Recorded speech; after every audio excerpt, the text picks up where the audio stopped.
இந்த மாதிரி உங்கள் கேங்லேயும் ஒருத்தர் இருப்பான், என் பேரை கமெண்ட்டை சொல்லிட்டு போங்க. சரி போடுமா, எனக்கு வரும்டா.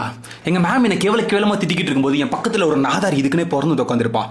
பட்டர் ஃபேஸாக இருக்கும் மாதர் ஒரு பார்வை தான் நான் பார்ப்பான்.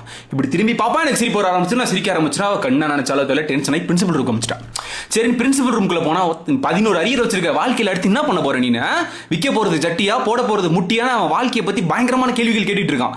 பக்கத்தில் இந்த நாதாரி சும்மா இல்லாமல் என்னை வந்து இப்படி ஒரு பார்வை தாங்க பார்த்தான். எனக்கா சிரிப்பு. நானும் என்னென்னமோ பண்ணுறேன், என்னால் முடியல. நான் என்னென்னமோ பண்ணேன், என்னால் முடியல, சிரிச்சிட்டேன். போய் என் வீட்டில் இருந்த கூட்டு மாட்டான்.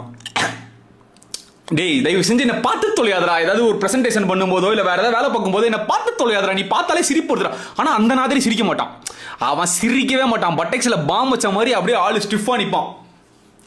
நம்ப தான் மாட்டோம். அந்த மாதிரி நாதாரி உங்கள்கிட்ட கேங்கில் கன்ஃபார்மாக ஒருத்தன் இருக்கிறான். அந்த நாதாரியை டேக் பண்ணி பார்க்காத மறக்காம சேனலை சப்ஸ்கிரைப் பண்ணுங்கள்.